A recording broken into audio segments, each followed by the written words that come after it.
Welcome to the Leo. Andhra Pradesh చరిత్రలోనే ఈరోజు ఒక మైలురాయిగా మిగిలిపోతుంది.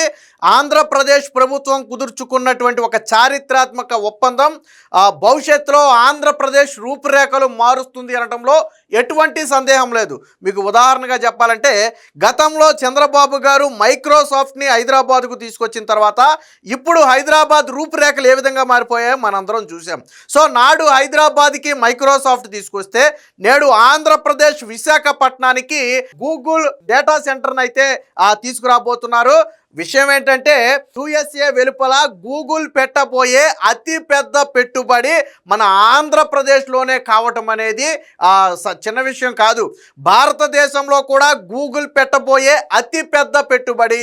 దీనికి సంబంధించి స్వయంగా గూగుల్ CEO అయినటువంటి సుందర్ పిచాయ్ నరేంద్ర మోదీ గారికి ఫోన్ చేసి ఏ విధంగా పనిచేయబోతుంది, ఎంత పెట్టుబడి పెట్టబోతున్నారనే విశేషాలను ప్రధానమంత్రి నరేంద్ర మోదీ గారితో కూడా పంచుకున్నారు.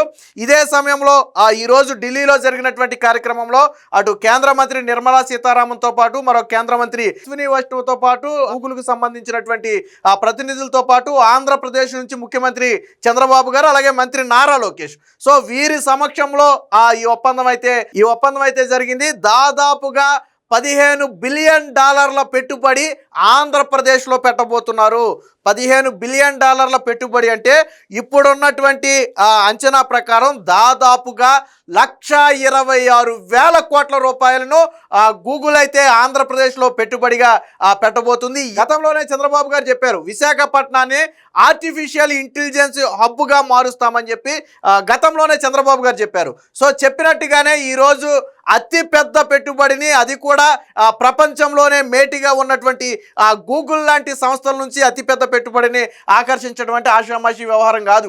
భారతదేశంలో అనేక రాష్ట్రాలు ఉన్నాయి, అనేక రాష్ట్రాలకు ముఖ్యమంత్రులు కూడా ఉన్నారు. కానీ వారెవరికి సాధ్యం కాంది ఒక చంద్రబాబు గారికి ఎందుకు సాధ్యమైందంటే అది చంద్రబాబు గారి గొప్పతనం. పెట్టుబడిదారులందరికీ తెలుసు చంద్రబాబు గారి విజన్ ఏ విధంగా ఉంటుంది, టెక్నాలజీని ఏ విధంగా ప్రోత్సహిస్తారు, ఇతర రాష్ట్రాలతో పోలిస్తే చంద్రబాబు గారు వారికి ఏ విధంగా సహకరిస్తారనేది పెట్టుబడిదారులందరికీ కూడా తెలుసు. ఈరోజు గూగుల్ భారతదేశంలో విశాఖపట్నాన్ని ఎంచుకోవడం అనేది చిన్న విషయం కాదు. చూడటానికి చిన్నగా కనపడినా ఇది చిన్న విషయం కాదు. ఫర్ ఎగ్జాంపుల్ ఇదే గూగుల్ మేము వద్దాం అనుకుంటున్నామని ఒక ఓపెన్ స్టేట్మెంట్ ఇవ్వండి, ఎన్ని రాష్ట్రాలు క్యూలో నిలబడతాయో చూడండి. ఒకసారి మహారాష్ట్రానికి రండి అని ఎన్ని రాష్ట్రాలు క్యూలో నిలబడతాయో చూడండి. దాదాపుగా 2 లక్షల మందికి ఉపాధి కల్పిస్తుందని ఒక అంచనా కూడా ఉంది.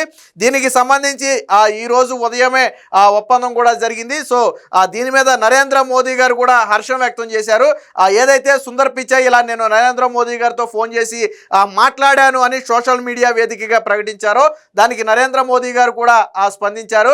వికసిత భారత్ లక్ష్యంలో భాగంగా ఈరోజు గూగుల్ క్లౌడ్ డేటా సెంటర్ అనేది ఆంధ్రప్రదేశ్కి రావటం అనేది శుభపరిణామని, భవిష్యత్తులో ఇది మరింతగా వికసిత భారత్ లక్ష్యాలను నెరవేరుస్తుంది. అలాగే డేటాను వేగంగా అందిపుచ్చుకోవడంలో ఇది భారతీయులకు సహాయపడుతుందని స్వయంగా నరేంద్ర మోదీ గారు కూడా చెప్పడం జరిగింది. దీనికి సంబంధించిన వార్త అయితే వచ్చింది, చూడొచ్చు. ఈరోజు జరిగినటువంటి సమావేశంలో నిర్మలా సీతారామన్, అశ్విని వైష్ణవ్తో పాటు చంద్రబాబు గారు అలాగే లోకేష్ కూడా పాల్గొన్నారు. దీనికి సంబంధించిన న్యూస్ ఒకసారి మనం చూద్దాం. విశాఖలో గూగుల్ AI హబ్ ఓ మైలురాయి, మోదీకి సుందర్ పిచాయ్ ఫోన్ అని చెప్పి ఒక వార్త అయితే వచ్చింది. సో విశాఖపట్నంలో 1 gigawatt hyper scale data centre ఏర్పాటుపై ఆంధ్రప్రదేశ్ ప్రభుత్వం గూగుల్ మధ్య చారిత్రాత్మక ఒప్పందం జరిగింది. ఈ సందర్భంగా టెక్ దిగ్గజం గూగుల్ CEO సుందర్ పిచాయ్ భారత ప్రధాని నరేంద్ర మోదీతో ఫోన్లో మాట్లాడారు. తమ కంపెనీ తొలి AI హబ్ విశేషాలను ప్రధానితో పంచుకున్నారు. ఈ విషయాన్ని సుందర్ పిచాయ్ తన ఎక్స్ పోస్ట్లో వెల్లడించారంటే ట్విట్టర్లో అయితే సుందర్ పిచాయ్ చెప్పడం జరిగింది. సో విశాఖపట్నంలో గూగుల్ హబ్కు సంబంధించి ప్రణాళికలను పంచుకునేందుకు ప్రధాని మోదీతో మాట్లాడా. ఈ AI హబ్ అనేది ఓ కీలక మైలురాయిగా నిలవనుంది. ఈ హబ్లో గిగావాట్ సామర్థ్యం ఉండే హైపర్ స్కేల్ డేటా సెంటర్, అంతర్జాతీయ సబ్సీ గెట్వే, భారీ స్థాయిలో ఇంధన మౌలిక సదుపాయాలు ఉండనున్నాయి. ఈ హబ్తో అధునాతన సాంకేతికతను భారత్ సంస్థలకు, వినియోగదారులకు అందించనున్నాం. ఇదే అత్యంత కీలకం. సో ఇప్పుడు విశాఖలో పెట్టబోయే ఈ డేటా సెంటర్ అనేది కేవలం ఆంధ్రప్రదేశ్కే కాదు, దేశానికే ఒక తలమానికంగా మారబోతుంది. భవిష్యత్తులో దేశంలోని ప్రజలందరికీ కూడా అత్యంత అత్యంత ఖచ్చితమైన వేగమైన సర్వీసులు అందించడానికి ఇప్పుడు పెట్టబోయే ఈ ఏఐ హబ్ ఏదైతే ఉందో అది కీలకంగా అయితే మారబోతుంది. అదే విషయాన్ని అయితే సుందర్ పిచాయ్ చెప్పారు. కృత్రిమ మేధ ఆవిష్కరణలకు మరింత వేగవంతం చేస్తామని చెప్పి చెప్పడం జరిగింది.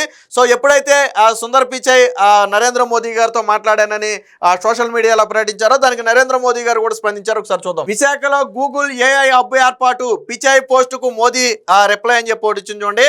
సో విశాఖపట్నంలో 1 gigawatt hyper scale data centre ఏర్పాటుపై ప్రధాని నరేంద్ర మోదీ హర్షం వ్యక్తం చేశారు. ఈ సెంటర్ కు సంబంధించి ఆంధ్రప్రదేశ్ ప్రభుత్వం గూగుల్ మధ్య జరిగిన చారిత్రాత్మక ఒప్పందంపై మోదీతో ఆ సంస్థ CEO సుందర్ పిచాయ్ ఫోన్లో మాట్లాడిన సంగతి తెలిసిందే. ఈ విషయాన్ని వెల్లడిస్తూ పిచాయ్ పోస్ట్ చేశారు. దానికి ప్రధాని బదులిచ్చారు. ఈ గిగా సెంటర్ ఏర్పాటు వికసిత భారత్ లక్ష్యాలకు అనుగుణంగా ఉంది. ఈ ఏఐ అంటే ఆర్టిఫిషియల్ హబ్ బలమైన శక్తిగా పనిచేస్తుంది. దీని ద్వారా ప్రజలందరికీ కృత్రిమ మేధ అందుబాటులోకి రానుంది. మన డిజిటల్ ఎకానమీకి మరింత ఊపునిస్తుంది. గ్లోబల్ టెక్నాలజీ లీడర్గా భారత్ స్థానం మరింత సుస్థిరం అవుతుంది అని చెప్పి ప్రధాని అయితే స్పందించారు. చూడండి, ఇప్పుడు రాబోయే ఈ ఏఐ హబ్ ఏదైతే ఉందో ఆర్టిఫిషియల్ ఇంటెలిజెన్స్కి సంబంధించి ఏదైతే రాబోతుందో ఇది భారతదేశానికే అతిపెద్ద వరంగా మారబోతుంది. ఇది నేను చెప్పింది కాదు, స్వయంగా ప్రధానే చెప్పారు. చూడండి, గ్లోబల్ టెక్నాలజీ లీడర్గా భారత్ స్థానం మరింత సుస్థిరం అవుతుంది. ఏది ఈ ఏఐ హబ్ అనేది ఆంధ్రప్రదేశ్కు రావడం ద్వారా. సో అంటే వచ్చేది ఆంధ్రప్రదేశ్కైనా దీని ఫలితాలు అనేది దేశవ్యాప్తంగా కూడా ఉండనున్నాయి. ప్రపంచంలో కూడా భారతదేశానికి ముఖ్యంగా ఆంధ్రప్రదేశ్కు ఒక ప్రత్యేక గుర్తింపు అయితే రాబోతుంది. ఎప్పుడైతే ఇది ఆంధ్రప్రదేశ్కు వస్తుందని చెప్పి సుందర్ పిచాయ్ ప్రకటించారు, దీంతో మిగతా రాష్ట్రాలన్నీ కూడా ఒక్కసారిగా ఆంధ్రప్రదేశ్ వైపు చూసే పరిస్థితి. అంటే భారతదేశం మొత్తం కూడా ఈరోజు ఎవరి వైపు చూస్తుంది అంటే ఆంధ్రప్రదేశ్ వైపు చూస్తుంది. అరే, నూతనంగా ఏర్పడింది, ఇంకా దానికి రాజధానే సరిగ్గా నిర్మాణం కాలేదు, అయినా ఈ స్థాయిలో పెట్టుబడులు ఎలా వస్తున్నాయి, ఏం జరుగుతుంది అనేది ఇతర రాష్ట్రాలకు అర్థం కాని పరిస్థితి. ఏం జరుగుతుందంటే అదే చంద్రబాబు గారి చాణక్యం, చంద్రబాబు గారి విజన్. సాధారణంగా మీ ఏ ఇన్వెస్టర్నైనా అడగండి, మీరు సాధారణంగా ఏ రాష్ట్రంలో పెట్టుబడి పెట్టడానికి ఆసక్తి చూపుతారు అంటే ఆంధ్రప్రదేశ్లో అని ముక్తకంఠంతో చెప్తారు. ముఖ్యంగా చంద్రబాబు గారు ఎక్కడుంటే అక్కడ మేము పెట్టుబడి పెడతామని ముక్తకంఠంతో చెప్తారు. ఎందుకంటే చంద్రబాబు గారి విజన్ కావచ్చు, ఆయన ముందు చూపు కావచ్చు, గతంలో హైదరాబాద్ని ఆయన డెవలప్ చేసిన విధానం కావచ్చు, ఇవన్నీ కూడా వాళ్ళందరికీ తెలుసు. సో దీని మీద చంద్రబాబు గారు కూడా స్పందించారు. ఒకసారి అది కూడా చూద్దాం. అప్పుడు మైక్రోసాఫ్ట్, ఇప్పుడు Google. CM Chandrababu. So IT దిగ్గజ సంస్థ గూగుల్ విశాఖలో అడుగు పెడుతుందని ఏపీ సీఎం చంద్రబాబు అన్నారు. గతంలో హైదరాబాద్లో హైటెక్ సిటీని అభివృద్ధి చేశామని, ప్రస్తుతం విశాఖను ఐటీ హబ్గా తీర్చిదిద్దబోతున్నామని చెప్పారు. విశాఖపట్నంలో గూగుల్ డేటా సెంటర్ ఏర్పాటుపై ఢిల్లీలో ఆ సంస్థతో ఏపీ ప్రభుత్వం ఒప్పందం సందర్భంగా భారత్ ఏఐ శక్తి పేరిట నిర్వహించినటువంటి కార్యక్రమంలో అయితే మాట్లాడటం జరిగింది. ఆనాడు హైదరాబాద్కు మైక్రోసాఫ్ట్ తీసుకొచ్చాం, ప్రస్తుతానికి విశాఖకు గూగుల్ తీసుకొస్తున్నాం. సాంకేతికతలో నూతన ఆవిష్కరణలు వస్తున్నాయి. Digital connectivity, data centre, AI, real time data కలెక్షన్లు ఇవన్నీ కూడా ముఖ్యమైనవి.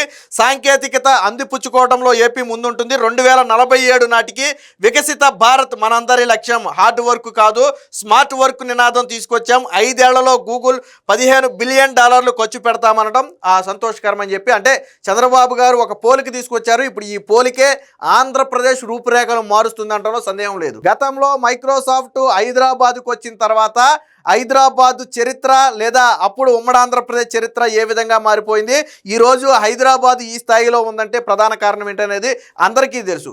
సో ఆ రోజు మైక్రోసాఫ్ట్ వస్తే ఈరోజు ఆంధ్రప్రదేశ్ దశను మార్చబోయేది గూగుల్ డేటా సెంటర్. ఏదైతే 1 గిగావాట్ గూగుల్ డేటా సెంటర్ రాబోతుందో ఇది ఖచ్చితంగా ఆంధ్రప్రదేశ్ రూపురేఖలు మార్చబోతుంది. దేశానికే తలమానికంగా ఇదైతే మారబోతుంది. ఇప్పుడు చంద్రబాబు గారు చెప్పినటువంటి ఈ పోలికే రాష్ట్ర వ్యాప్తంగా కూడా చర్చగా మారింది. ఎందుకంటే చంద్రబాబు గారు ఏదైనా ఒక మాట చెప్పారు అంటే దాని వెనక 100 అర్థాలు ఉంటాయి ఖచ్చితంగా.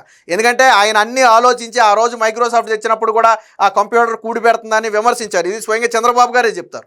అంతేందుకు చంద్రబాబు గారు ముఖ్యమంత్రిగా ఉన్నప్పుడు ఆయన క్యాబినెట్లోని మంత్రులే విమర్శించారంట. ఈయన ఎక్కడో తీసుకెళ్లి హైటెక్ సిటీ కడతానంటాడు, లేకపోతే మైక్రోసాఫ్ట్ అంటాడు, కంప్యూటర్ కూడి పెడుతుందని చెప్పి రకరకాల విమర్శలు చేశారు. మరి ఈరోజు కంప్యూటర్ కూడి పెడుతుందో లేదో మనందరికీ తెలుసు, కంప్యూటర్ లేకుండా రోజు గడుస్తుందో లేదో మనందరికీ తెలుసు. కాబట్టి కాబట్టి చంద్రబాబు గారు అసలు కంప్యూటర్ అంటే ఏంటో తెలియని రోజుల్లోనే రేపు ఇదే మన భవిష్యత్తు అని చెప్పినటువంటి వ్యక్తి. సో ఇప్పుడు చాలా మందికి ఆర్టిఫిషియల్ ఇంటెలిజెన్స్ అంటే చాలా మందికి అవగాహన లేదు. ఇప్పుడే ప్రజలకు అర్థమవుతుంది మొబైల్స్ వచ్చిన తర్వాత. కానీ రేపొద్దున ఇది విప్లవం కాబోతుంది.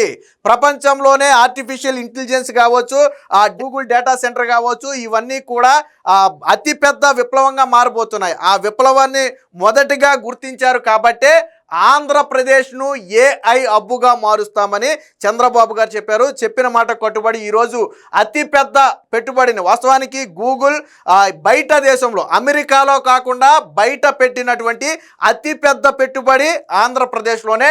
భారతదేశంలో కూడా గూగుల్ పెట్టినటువంటి అతిపెద్ద పెట్టుబడి ఆంధ్రప్రదేశ్లోనే. ఇదేమీ ఆషామాషి వ్యవహారం కాదు. గూగుల్ ₹1 పెట్టినా కానీ చాలా క్రెడిబిలిటీ ఉంటుంది. అలాంటిది $15 బిలియన్, అంటే ఇప్పుడు మన కరెన్సీ ప్రకారం ₹126,000 2 లక్షల మందికి పైగా ఉద్యోగాల కల్పన. ఇది అంచనా. అంటే చూడండి, ఆంధ్రప్రదేశ్కి అతిపెద్ద వరం అని ఎందుకు మొదట్లోనే అన్నాము, ఎందుకు చరిత్రలోని ఇది మరుపురాని రోజని ఎందుకు అన్నాము అంటే అందుకే అన్నాం. ఏది ఏమైనా చంద్రబాబు గారి అపర భగీరథ యత్నం ఫలించింది. కేంద్రం సహకారంతో ఈరోజు ప్రపంచంలోనే మేటి కాబోతున్నటువంటి గూగుల్ డేటా సెంటర్ను ఆంధ్రప్రదేశ్ తీసుకురావడం ఖచ్చితంగా ఆంధ్రప్రదేశ్ రూపురేఖలు మారుస్తుంది అనడంలో ఎటువంటి సందేహం లేదు. Please subscribe to Leo news for more videos.